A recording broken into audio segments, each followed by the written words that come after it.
Hey, it's Nay. And welcome back to Nay's Little Garden and Home. We're going to talk about seeds today. I'm basically doing a small series where I'm trying to break down gardening as much as possible. And each video is going to be a little different. So grab you a drink and a little snack because we're going to be here for a minute, finishing up the matcha I made at home. Real quick, I've actually been playing with different ways to make the same meals just so that I can give myself options. Obviously, fresh is the best, right? But can I use canned? So instead of using regular gallon milk, I've been using like evaporated milk and cutting it with water, and it's actually pretty good. And sometimes you just have to get used to a flavoring, and I'm enjoying it. So that's really great to know. And of course you can make your own syrups to put in it and stuff, super easy. Or take fruit. Oh, I love taking fruit, mashing it, and the sweetness from the fruit does in fact work really well. And oh my gosh, so exciting. I know I said we're gonna learn, and we will, but stick with me. So exciting. A lot of my strawberry plants have already started flowering, which means they're going to start making, well, first of all, they came back. That's fabulous. A lot of my strawberry plants came back and they've already started flowering. Now, some of the ones that are outside are only having like 1 or 2 flowers, and some don't have flowers at all, but they're back to being green, which is very exciting news for me.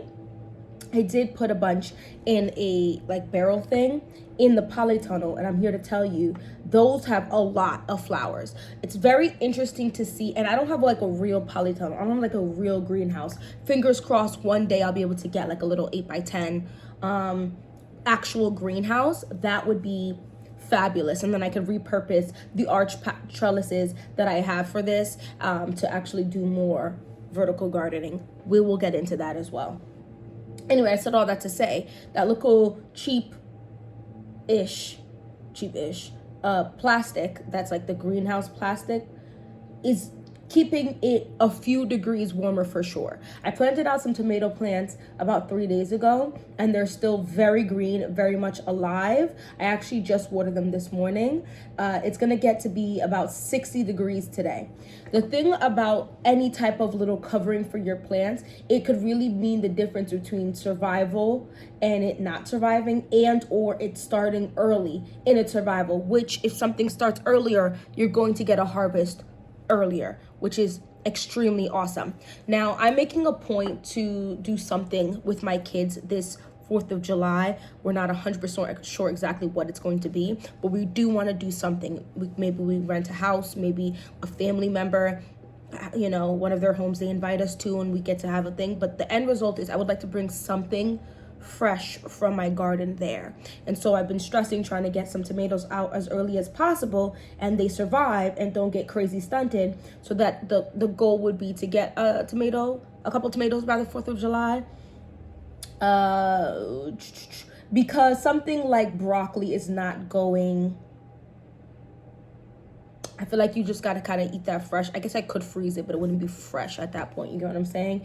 I'm definitely gonna do some lettuce. On my deck, the sun doesn't hit my deck as much as it hits the other parts of my garden. So my lettuce is thriving right now for sure, but I think I can keep it thriving for a while, and I can definitely start lettuce and keep it going in my house. Anyway, we're gonna get into the seeds. Now, we've already discussed soil and how to go about helping your dirt become soil, or to better the soil that you already have. Or, of course, if you have like a raised bed or grow bags or pots, you can just buy soil. And you can buy soil that's anywhere from, okay, things are gonna grow, to this is pretty good soil, to this is amazing soil, and they're all gonna grow something for you. When it comes to start gardening, I think the easiest and quickest way to get success and wins, which I think is important when starting new things, especially something like this, right, is to just start. If you do still want to try your hand at seed starting, or you're like, girl, I'll do some starts, some seed starts, let's talk about some seeds here.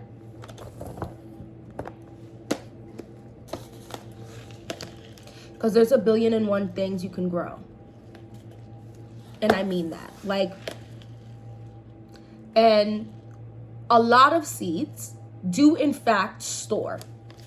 The only thing you need to think about when you're talking about seeds or thinking about seeds is that you need to store them in a spot that's going to keep them dry. And you want to keep them as cool as possible. There are in fact people who have seeds in the freezer. I don't have enough freezer space to waste on freezing seeds. But I'm going on 4 years of gardening at this point, 3 consecutive years. And I have seeds from that 3 years ago that are still sprouting. There are seeds you cannot do this with and expect to have good germination. That does not mean you throw those seeds out. You don't know what is going to pop up. Things like onions and carrots. There's a few others, but let's start with onions and carrots, where you for sure want to try to use that within a year or two of having them, because the germination rate drops down dramatically. Now let's talk vocabulary words here. What does germination mean, right? So then we can get the germination rate. Germination is simple. When you drop some seeds into some soil and you water it down, let's say you take 10 seeds, it's an easy number. The germination rate is how many out of those seeds, the 10 seeds, actually pop up. There are actually businesses, brands, that will go ahead and give you the germination rate they found from the seeds that they have. So they'll say something like 80% germination rate. Does this guarantee you that you won't get any extras popping up? No, but it's basically guaranteeing you that that's the minimum amount of seeds that will pop up. So if the germination rate is 80% and you get 10 seeds in the packet, they are guaranteeing you that 8 of those seeds are going to pop up. That's pretty good. Anywhere between, I would say personally, 80 and up percent is good. Anywhere from 90 and up is amazing, because the more seeds that will pop up with the less amount you put in, the better, right? When you try to store carrots and onions, for some reason, they don't pop up as well. And that's not all root vegetables. Beets, for some reason, are pretty resilient. And I know a lot of y'all just want, girl, beets. Part of gardening is making sure you are not wasting your time, space, and energy on growing stuff you will not put in your mouth. I'm so serious. Yes, beets are healthy for you. Yes, lettuce is healthy for you. Yes, carrots are healthy for you. Yes, broccoli is healthy for you. But if you're not going to eat it, whose health is it helping? Nobody. And you just wasted space in your garden when you could be growing something you would actually consume. If you prefer spinach over lettuce, grow spinach. If you prefer kale over all of those, grow that. If you don't like none of them, don't waste your space. We can work on getting you to enjoy things later, or give yourself a very, very small patch to grow the thing you don't like. I have since developed a decent taste to beets. I will drink a beet shot. Easy. I haven't gotten to eating beets yet. I'm definitely interested in roasting beets with a little bit of like sugar, and some like cinnamon and, pumpkin spice, and see if I like it there. But as of right now, I will easily drink a beet shot, and I've made them and I'm drinking them. So I've gotten myself used to that taste. But let's not, when we're starting a new garden or newer garden, put ish you don't want to put in your mouth in there. What I feel like is the typical or the most popular things to grow would be tomatoes, peppers, squash. There's 2 types of squash. We'll get into beans and herbs. There are other things. I'm sure a lot of people love to grow beans. And when you are in school, like my kids are in school, they growing like the little beans, because I feel like because you get such an immediate return on investment, like how fast it grows, they don't actually grow it long enough to harvest the beans. But something like that is quite quick to do. Those things I've mentioned, tomatoes, peppers, squash, and herbs, tomatoes, peppers, squash, and herbs, are some of the more popular things that people will consume on a regular basis. So but go off of you. If you are someone who juices carrots to drink, who makes carrot cake, who loves baked carrots, oh my gosh, you take yourself some whole carrots, don't shave it. Don't shave off the skin. Wash it. Season it, dry it, season it up, and put it in the oven. Let it just roast down. It gets sweet. Oh my goodness. Anyway, I digress. Whatever it is that you are eating now, try to grow that first. So for example, tomatoes and peppers are some of the most popular things, right? They're in a lot of dishes. If you are growing out of something like grow bags, pots, the green stalk, like vertical type, but small, you don't want to be growing, typically, the biggest tomatoes you can imagine. You don't want to be sitting here like, girl, my tomato, because tomatoes on average, like the regular tomatoes, can grow like 6 to 9 foot vines. The tomatoes are big. You have to support them, otherwise they trail across the floor. Now they're on the ground. You are now calling each and every bug like a bat signal to come and teeth your tomatoes from you by biting up into it. Now, if you are going and you're used to looking at grocery store produce, and you go ahead and you look at your tomato and you go, there is holes. There's something ate from this. That is not going to go in your mouth. We both know this, right? So you want to keep them and try to make them get as pretty as possible because you're used to looking at it. You're eventually probably going to get used to less than perfect, but still perfectly edible food. And we're going to trend our way to that. Tomatoes, I feel like when it comes to like the green stalk, grow bags, pots, you're going to want to grow container varieties. Tomatoes is one of the most diverse seeds you can find. There are probably thousands of different tomato variety currently in existence, and hundreds are being worked on right this minute probably. Okay, what is a container variety? It is just a plant that will grow anywhere from 6 inches to about 4 to 5 feet. I know you probably just went, girl, that is a very varying amount. Correct. That just means that you can have micro dwarf, dwarf, and determinate. Those are kind of the ones you want to work with. Micro dwarf is going to be the smallest of smallest tomato plants. They're going to be super small. Probably you can grow them in your house. You can grow them in like 1 gallon grow bags. They're definitely going to slay in a green stalk. They need the least amount of soil, the least amount of space to grow up. They're also going to yield you the least amount of tomatoes. You are going to get tomatoes, but it's going to be the least amount of tomatoes. They are typically like cherry tomatoes, which is the small tomatoes, to like saladette tomatoes, typically. What they've been doing, there's something called the Dwarf Tomato Project. We can get to that later on. And we can really get in depth about tomatoes in a specific tomato video. They are splicing together, or not splicing, they are breeding tomato plants to try to breed as small as possible, like plant-wise, best disease resistance while still retaining flavor and giving you varieties. Insane. The Dwarf Tomato Project, you can fall down a whole rabbit hole. So what's an example of this is a Cocoa F1 cherry tomato. We're going to go into the tomatoes specifically in another video. This is 45 days. It's a container variety reaching only 6 to 8 inches tall. And it gives you bite-sized sweet round fruit. Okay, this even tells you it's great for growing on the patio or windowsill. I do have a video where I talk about, I think, 14 different brands that I've purchased from, if you want to be interested in where you would even purchase these plants from. I'm about to start this shortly, but there you have that. Then you have something called a dwarf tomato. The difference between micro dwarf and a dwarf is the dwarf can get bigger, not by an insane amount, but they can in fact get bigger. And it will typically yield you a bit more tomatoes.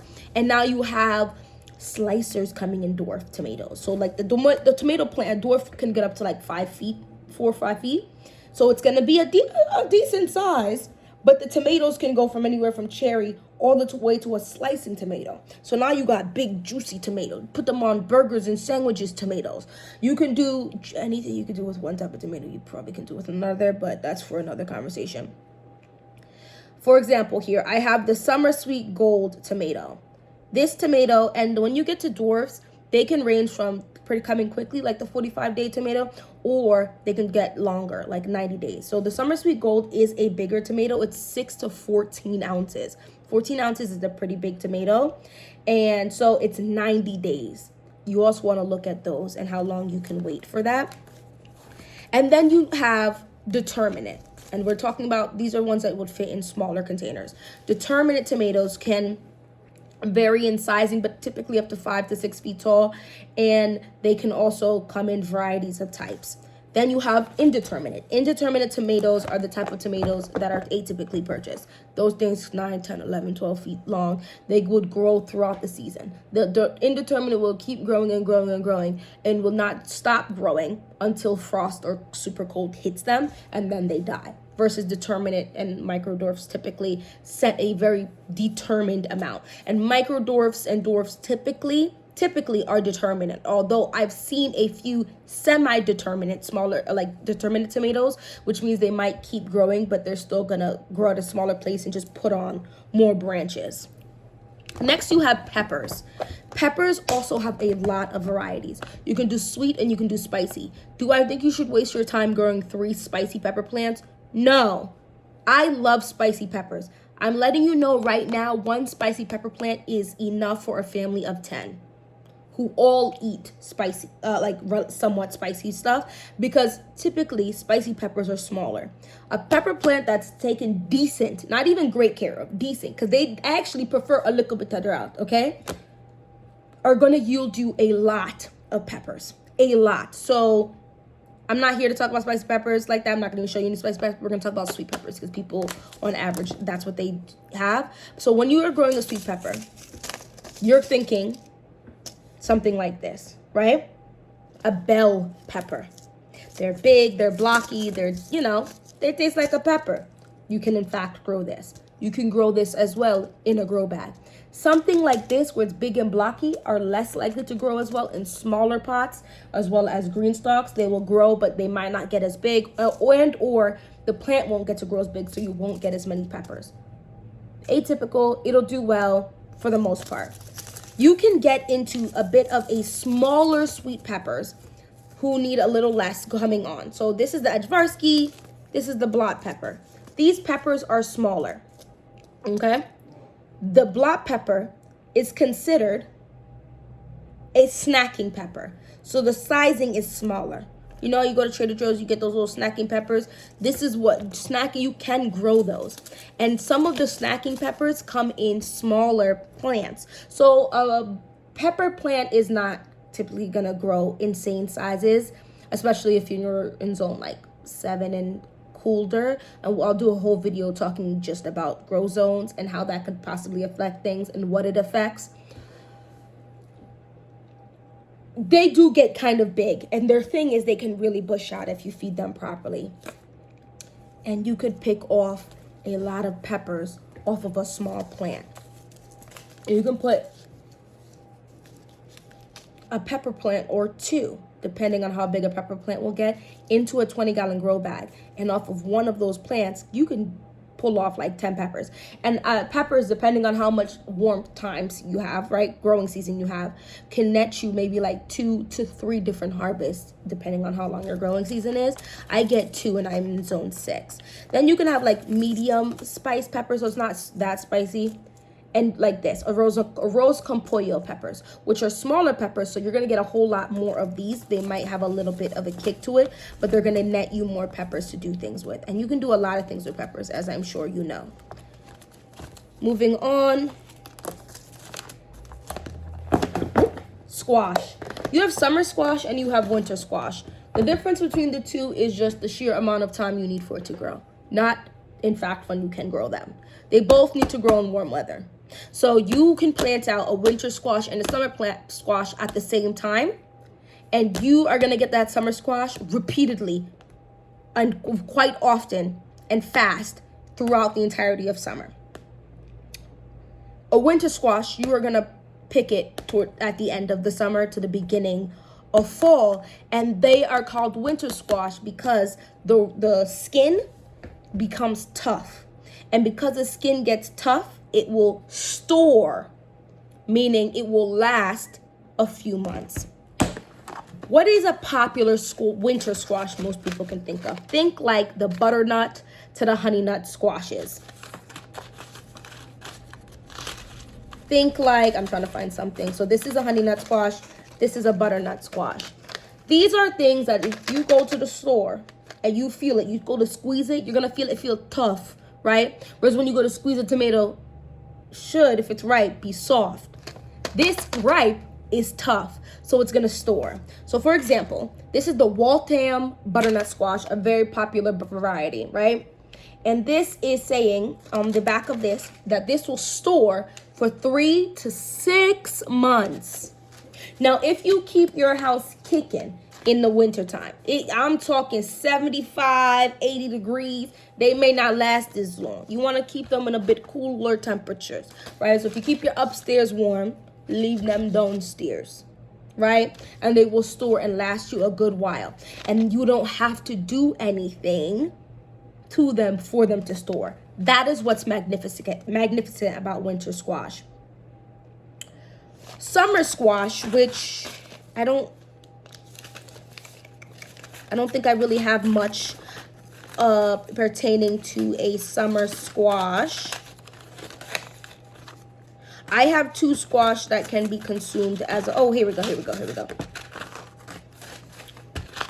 That does not have a picture. Okay. I have here for you, spaghetti squash, the tromboncino, and the loofah gourd. Guys, you really could grow so much in your garden. The spaghetti squash is a summer squash. This is a plant that you will plant out. You're going to let it grow. This one specifically is going to grow 3 to 4 pound fruits. You pick it and you kind of got to eat it in a reasonable amount of time. And when it comes to summer squash, they're going to pump out squash. Just know, this is that plant that, you know, your neighbors be trying to push up on you, right? They go to grow an easy plant, and then they're like, why do I have 15 squash in my house? I have to give these away. That's the summer squash. The tromboncino, they are considering a summer squash as well, but this can be a winter squash. And when I say can be a winter squash, it is May 1st while I'm recording this video. And I have summer tromboncino squashes that are still edible in my home right now. Right now. This gonna last you a long time. You can also have this though for the summer. So you see how it's green? This is what it looks like for the summer squash. And so you could pick them young, right? They start out like this big. And you could pick them, you know, look young and eat that, and it's going to be like regular squash. Or you can keep letting it grow. I have a video where I show you my tromboncino that I let get to winter squash sizing, which was most of them. And them things was almost my height. Yes, you heard me. They definitely surpassed my children. And then they get like a creamy, warm, tannish color. And that's how you know they're going to last for the most part. So it says here, can be left to mature on the plant for a butternut type of winter squash. Then you have something like a loofah gourd. This can be used to dry out to be something you wash yourself with. But also when it is young, like this green color, you can in fact consume it. So that's like a multi-purpose thing.